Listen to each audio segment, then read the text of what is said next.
예, 하나님의 마음에 합한 사람 6번째 설교입니다. 오늘은 하나님을 대하는 3가지 방법이라는 제목으로 말씀 나누려고 합니다. 상황이 조금 달라졌어요. 본문의 상황이. 이전의 본문까지는 다윗이 여전히 도망자 신세였고 사울에게 쫓기고 있던 그런 상황이었다면 이제 오늘부터의 상황은 이제 사울이 이미 죽고 다윗이 이스라엘의 2번째 왕으로 세워진 상황으로 넘어왔습니다. 그래서 사무엘하 6장 말씀 오늘 같이 볼 텐데요. 우리가 살아가면서 수많은 어떤 대상들을 각각 다른 태도로 대합니다.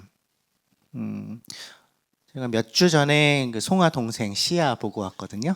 네, 정말 갓 태어난 한 달 된 태어난 지 한 달 된 아기를 대할 때는 뭐 그냥 마냥 귀엽고 마냥 사랑스럽죠. 뭐 이렇게 말도 건네보고 하기는 하지만 그 아이가 뭔가 대답을 해준다거나 내가 하는 거에 뭔가 제대로 반응을 해준다거나 그런 기대를 가지고 대하지는 않습니다. 그게 간 태어난 아기를 대하는 뭐 당연한 태도겠죠. 하지만 뭐 어르신을 대할 때는 또 좀 다르죠. 다르게 대할 수밖에 없고요. 또 우리 주변에 있는 우리 가족들을 대할 때도 우리가 좀 다른 자세와 태도를 가지고 그 대상을 대할 수밖에 없어요. 물건도 마찬가지죠. 명품 가방이 하나 있다고 하면 얼마나 애지중지하겠습니까? 없어서 모르지만 얼마나 애지중지하겠어요. 매일 쓰는 뭐 이런 머그컵 뭐 한두 개 깨져도 크게 아깝지 않은 이걸 대하는 거는 좀 다른 태도를 가지고 대하지 않겠어요? 뭐 자연스러운 거겠죠. 우리가 누군가 또는 무언가를 대하는 어떤 태도, 그 대하는 방식은 사실은 우리가 그 대상을 얼마나 가치 있게 여기는가가 반영이 됩니다. 또는 그 대상의 본질이 무엇이라고 생각하는지가 그 태도에서 드러나요. 그래서 가장 중요한 우리가 던져야 되는 질문은 그럼 우리는 하나님을 어떻게 대하고 있는가? 어떤 자세와 태도로 대하고 있는가? 그분을 어떤 분으로 여기면서 그분 앞에 나아가고 있는가겠죠. 우리의 예배 가운데에서, 우리의 삶 속에서 하나님을 대하는 우리의 태도가, 우리의 마음의 자세가 사실은 뭐 입으로 그분이 당신 너무 소중해요, 주님 너무 사랑합니다 이렇게 고백하는 그 신앙 고백보다 사실은 그 태도에서 우리의 신앙이 더 선명하게 드러난다고 생각합니다. 그래서 오늘 사무엘하 6장에서 하나님 앞에 서는, 하나님을 대하는 3가지 다른 태도를 우리가 볼 거예요.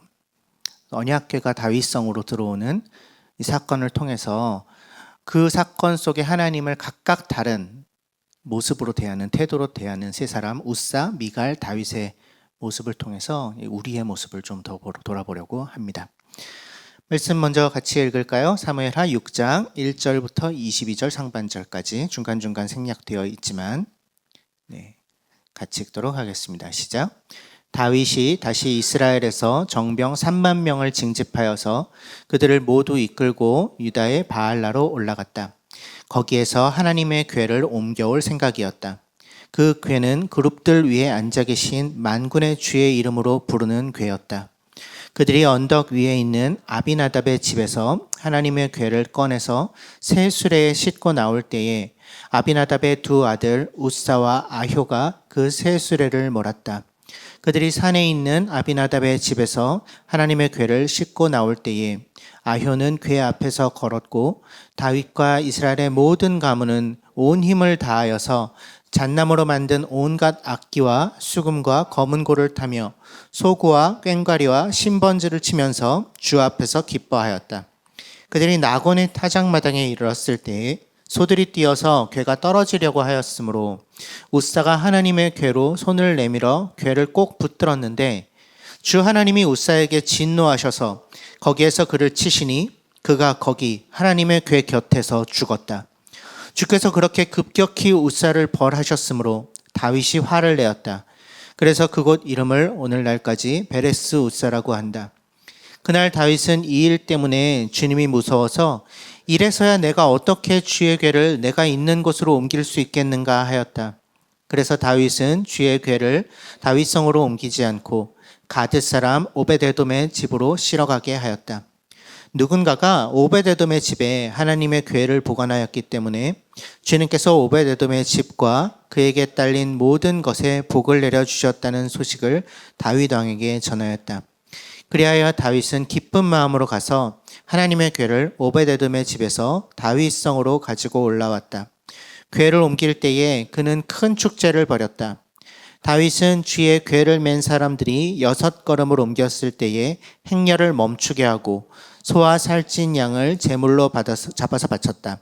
그리고 다윗은 못으로 만든 에봇만을 걸치고 주 앞에서 온 힘을 다하여 힘차게 춤을 추었다. 다윗과 온 이스라엘 가문은 환호성을 올리고 나팔 소리가 우렁찬 가운데 주의 궤를 옮겨왔다. 주의 궤가 다윗성으로 들어올 때에 사울의 딸 미갈이 창밖을 내다보다가 다윗 왕이 주 앞에서 뛰면서 춤을 추는 것을 보고 마음속으로 그를 업신여겼다. 다윗이 자기의 집안 식구들에게 복을 빌어주려고 궁전으로 돌아가니 사울의 딸 미갈이 다윗을 맞으러 나와서 이렇게 말하였다. 오늘 이스라엘의 임금님이 건달패들이 맨살을 드러내고 춤을 추듯이 신하들의 아내가 보는 앞에서 몸을 드러내고 춤을 추었으니 임금님의 채통이 어떻게 되었겠습니까? 다윗이 미갈에게 대답하였다. 그렇소, 내가 주 앞에서 그렇게 춤을 추었소. 주께서는 그대의 아버지와 그대의 온 집안이 있는데도 그들을 마다하시고 나를 뽑으셔서 주의 백성 이스라엘을 다스리도록 통치자로 세워주셨소. 그러니 나는 주를 찬양할 수밖에 없소. 나는 언제나 주 앞에서 기뻐하며 뛸 것이요. 내가 스스로를 보아도 천한 사람처럼 보이지만 주님을 찬양하는 일 때문이라면 이보다 더 낮아지고 싶소. 하나님의 궤가 굉장히 중요한 소재로서 등장하죠. 하나님의 궤 또는 성궤라고 부르는 것은 일종의 상자입니다. 광야 시대 때 출애굽하고 나와서 광야에서 40년 동안 방황하면서 이제 그때에 시내산에서 언약을 받으면서 이스라엘이 만들었던 굉장히 거룩한 물건입니다. 그래서 궤를 만들고 그것을 금박으로 입히고 긴 어떤 이제 장대를 깰 수 있도록 그렇게 만들어서 이 장막이 성막이 성스러운 그 하나님의 성전 역할을 하던 천막이 옮겨갈 때마다 가장 중요한 장소, 가장 지극히 거룩한 장소 지성소에 이 궤를 두었습니다. 이 안에는 3가지 물건이 들어있다고 전해지죠. 만나 한 항아리, 그리고 그 언약이 새겨진 돌판, 십계명이 새겨진 돌판, 그리고 아론의 쌍난 지팡이, 3가지가 이 궤 안에 들어있다고 전해져요.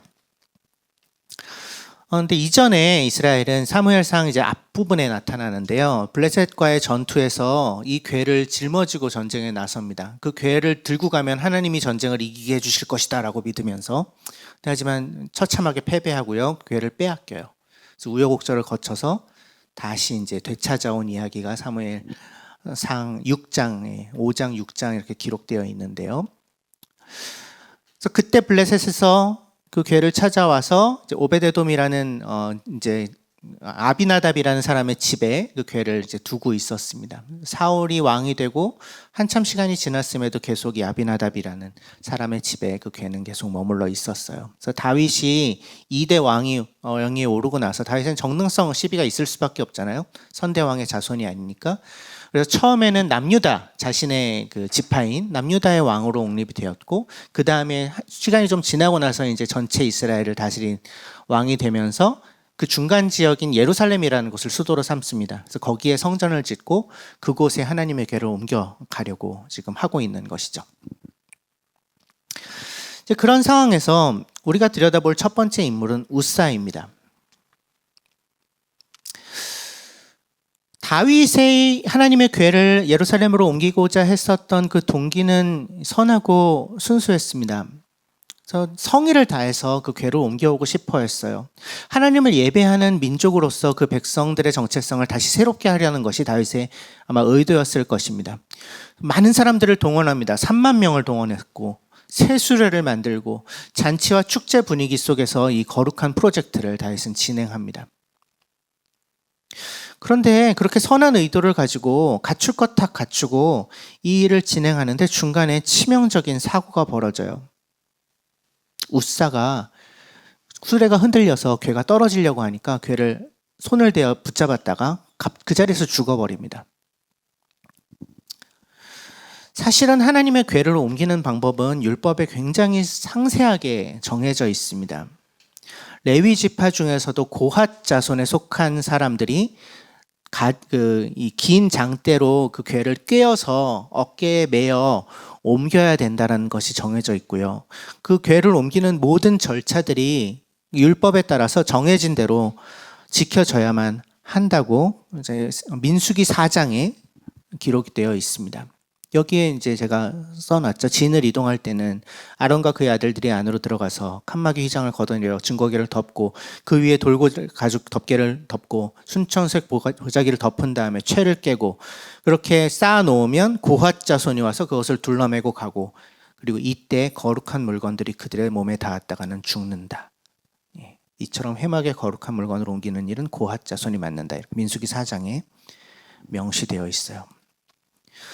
이렇게까지 특별하게 이 궤를 대해야 됐던 건 이 언약궤가 하나님의 임재를 상징하는 가장 거룩한 물건이었기 때문이었습니다. 하나님을 함부로 대할 수 없다는 것을 상징적으로 드러내주는 그러한 물건이었던 거죠. 그런데 다윗이 이 궤를 다시 옮기려고 할 때 이 율법의 말씀을 따르지 않습니다. 수레를 만들어서 그 수레에 이 궤를 싣고 옮기려고 시도해요. 이 방법은 이전에 블레셋 사람들이 이 언약궤를 빼앗아 갔다가 돌려줄 때 선택했던 방법이었습니다. 그들이 수레에 싣고 소로 그 수레를 끌게 해서 언약궤를 갖다 주거든요. 물론 효율적인 방식입니다. 힘을 덜 들일 수 있는 방식이죠. 복잡한 절차, 그렇게 꼭 다 지키지 않아도 되지 않아? 가장 힘을 들이지 않고 효율적인 방식으로 옮길 수만 있으면 되는 거 아니야? 이런 생각을 한 것 같아요. 편리하고 합리적이고 현대적 감각에 맞는 방식으로. 바로 이 지점에서 이들은 하나님의 뜻보다 자신들의 방식을 더 앞에 두는 어리석은 선택을 하는 거죠. 하나님의 선명한 말씀을 자기들의 상식, 자기들의 생각, 자기들의 생각할 때 더 말이 되는 것, 이런 것들로 덮어버리려고 시도했던 거죠. 그 결과 비극적인 사건이 일어난 것입니다. 소들이 날뛰고 궤가 흔들리고 그 궤 곁에 걷고 있었던 우사가 반사적으로 아마 굉장히 무의식적인 행동일 가능성이 높겠죠. 궤가 떨어질까봐 궤를 붙들어주고 직사합니다. 충격적이죠. 어떻게 보면 가혹해 보이는 심판입니다. 그런다고 사람을 죽여? 이런 마음이 들기도 하죠. 마음이 나쁜 게 아니었을 텐데, 의도는 좋은 것이었을 텐데, 그냥 실수인데, 선인데. 이 사건을 통해서 하나님이 무엇을 보여주시려고 하시는 것입니까? 아무리 선한 의도가 있어도 하나님을 우리 마음대로 무시할 수는 없다는 거죠.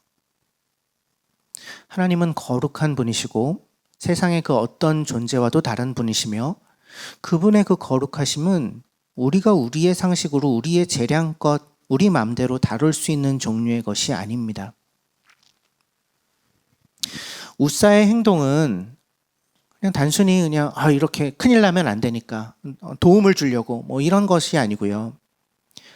하나님의 거룩하심, 그분의 말씀보다 자신의 판단과 자신의 어떤 반사적인 행동이 더 적절하게 여긴 거죠. 우사는 아마 궤가 땅에 떨어지면 안 되니까 이렇게 생각했겠죠. 그래서 마음속으로 그래도 땅에 떨어지는 것보다는 내가 손을 붙들어서 잡는 게 낫잖아. 그게 더 깨끗하잖아. 뭐 이렇게 생각할 수도 있겠죠. 하지만 우사가 정말로 하나님을 감히 범접할 수 없는 거룩한 분으로 여기고 있었다면 무의식적으로라도 그런 행동이 나오지는 않았을 것입니다. 그는 하나님의 거룩하심보다 자기 판단이 더 우선되어 있었습니다. 하나님을 내가 생각해 놓은, 내가 만들어 오는 틀 안에 가둬놓고 그 안에서 움직이셔야지 된다고 생각하고 있었던 거죠. 이 이야기는 우리에게 굉장히 엄중하게 경고합니다. 하나님을 우리가 관리할 수 없다고요. 하나님을 우리가 조절할 수 없다고요. 우리의 생각대로 틀을 만들어서 하나님을 그 안에 넣어놓고 하나님 이 안에서만 일하세요 라고 얘기할 수 없다고요. 하나님은 그분의 말씀을 한결같이 지키시는 분이시고 엄위하신 하나님이십니다.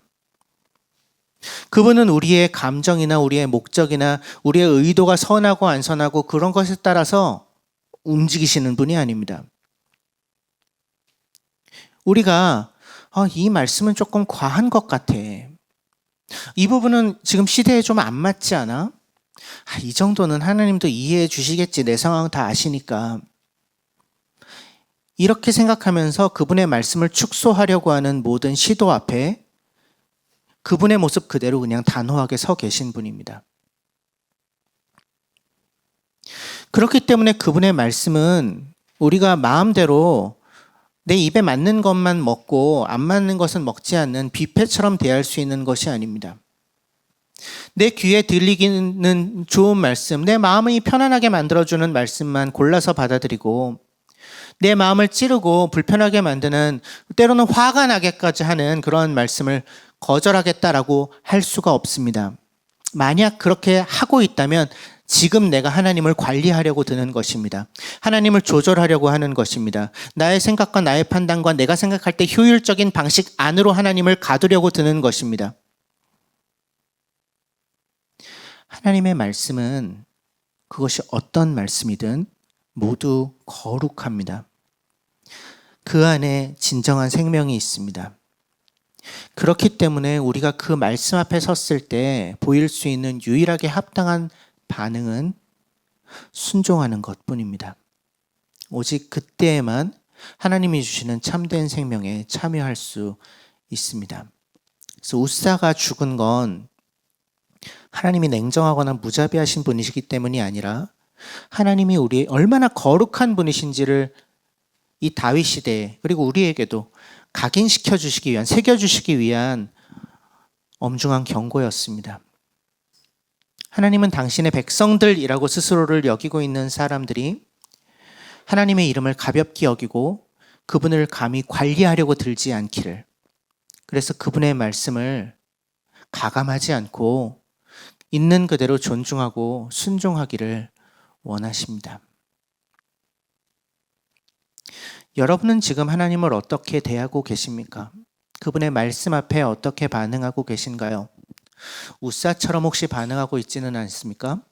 급하면 급한 대로 그냥 당장의 위기를 벗어날 수 있는 방법을 선택하고 있지는 않나요? 하나님의 말씀보다 그렇게 내 판단과 내 생각을 더 앞세우고 있지는 않습니까? 하나님의 말씀보다 내 계획, 나의 방식이 더 적합하다고 여기고 있지는 않습니까? 그리고 실제로 나의 삶의 실질적인 선택들은 하나님의 말씀보다는 세상의 방식과 나의 상식에 더 맞는 방식으로 선택하고 있지는 않나요? 그렇게 하나님을 내가 만들어 놓은 틀 안에 가두려고 하지는 않나요? 만약 그렇다면 웃사의 모습은 우리의 모습이기도 할 것입니다. 그러한 우리에게 본문은 경고하고 있는 거죠. 하나님은 그렇게 대할 수 있는 분이 아니라고, 감히 관리하려고 들 수 있는 분이 아니라고.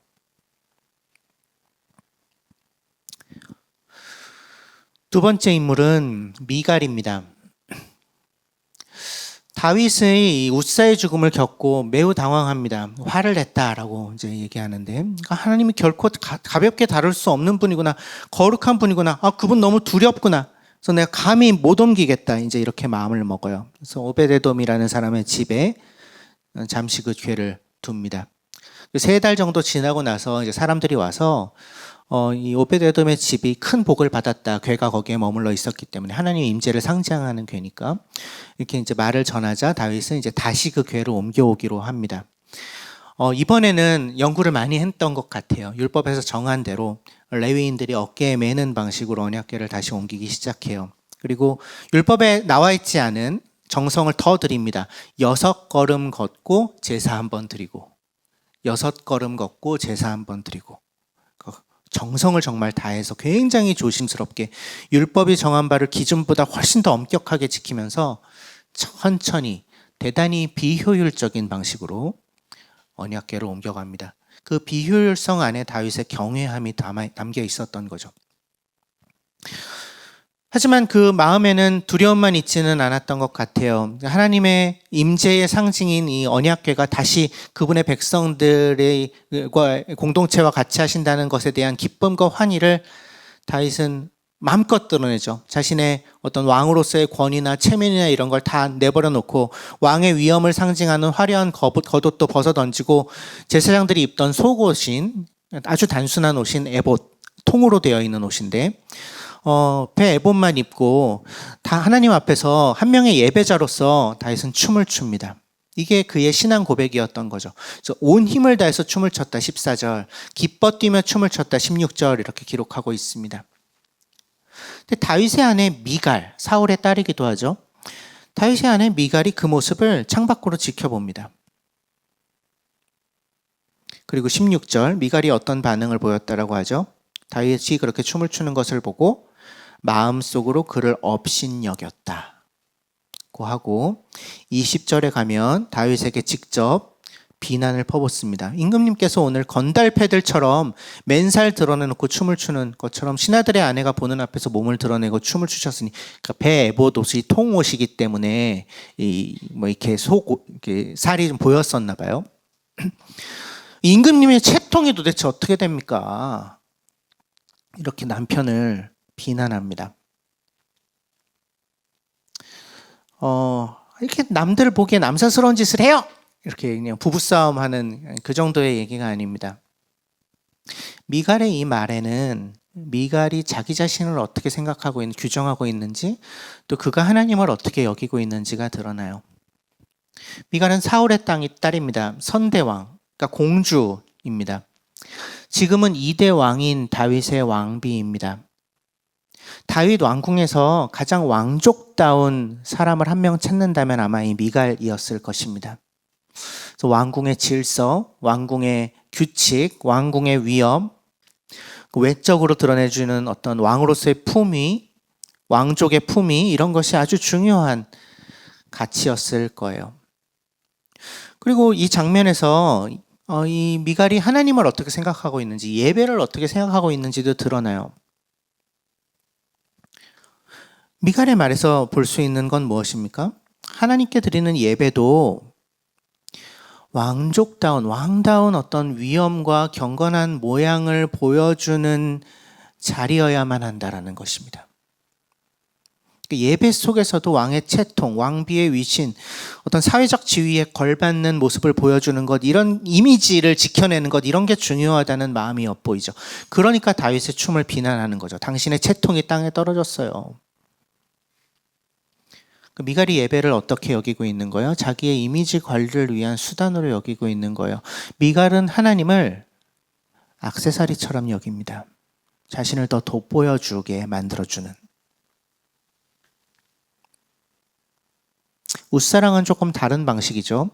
웃사는 하나님이 자기의 어떤 상식의 틀 안에 넣고 하나님을 관리하려고 들었다면, 미갈은 하나님을 자기의 몸에 달고 있는 화려한 액세서리처럼 여기고 있습니다. 그랬기 때문에 다윗의 춤을 이해할 수 없었습니다. 하나님 앞에서 진실하게 드러내는 그 기쁨의 춤을 이해할 수가 없죠. 그거보다 더 중요한 건 채통을 지키는 거니까, 이미지 관리하는 거니까. 그래서 그 미갈의 관점에서는 다윗의 춤은 그 이미지를 실추시키는 것, 그런 행위에 불과했죠. 건달패처럼 몸을 드러냈다 이렇게 비난하죠. 하나님 앞에서 자기를 낮추고 한 명의 예배자로서만 존재하려고 하는 다윗의 의도를 미갈은 이해할 수가 없습니다. 그래서 그를 경멸합니다. 하나님을 어떻게 여기고 있는지, 하나님 앞에 자기를 어떻게 여기고 있는지, 예배를 무엇으로 생각하고 있는지가 잘 드러나는 대목인 거죠.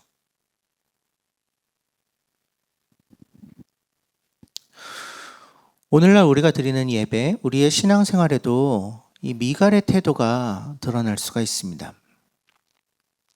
예배는 품위 있게 드려야지. 너무 감정적으로 막 보이면은 꼴보기 싫어. 내가 예배 드리는 모습 사람들이 다 보고 있는데 이왕이면 이미지 관리도 좀 해야지. 뭐 이런 생각들이 혹시 우리에게 조금이라도 있다면 우리는 예배를 드리는 것이 아닙니다. 예배를 꾸며내고 있는 것이죠. 예배를 연출하고 있는 것이죠. 근데 그보다 더 근본적인 문제는 하나님을 내 액세서리처럼 여기는 것입니다. 하나님을 나의 품이나 나의 이미지나 나의 입장이나 나의 지위를 드러내기 위한 어떤 수단으로 전락시키는 태도. 예배조차도 그런 것들을 위해서 사용하려고 하는 그런 태도. 예배에서 드러나야 되는 한 가지가 있다면 하나님이죠. 내가 아닙니다. 다른 사람들 앞에 나의 경건함을 드러내는 것, 나의 경건한 모습을 보여주는 것, 그건 하나도 중요하지 않습니다. 그래서 정말 나는 예배에서 무엇을 소중하게 여기고 있는가? 정말 하나님 앞에서 진실한 모습으로 그분이 나에게 하실 일들을 기대하는 모습으로 정직한 반응을 보여주고 있는가? 아니면 내가 그래도 어떤 뭐가 있으니까, 사회적 지위가 있으니까, 내가 목자니까, 내가 그래도 교회를 수십 년 다녔으니까, 하나님 앞에서 내가 보여주는 정직한 모습보다 사람들에게 드러나는 모습이 더 중요하게 생각된다면 그 예배는 하나님께 드려지는 예배는 아니죠. 만약 그런 마음으로 예배를 드린다면 우리 안에도 미갈의 모습이 숨어 있는 것입니다. 이렇게 웃사는 하나님을 관리하려다가 죽었습니다. 미갈은 하나님을 이용하려고 들다가 그 교만한 마음이 드러났습니다. 우리는 세 번째 인물을 보게 됩니다. 이 두 사람과 전혀 다른 태도로 하나님을 대하는 한 사람, 다윗이죠. 하나님 앞에 춤을 추었던 다윗.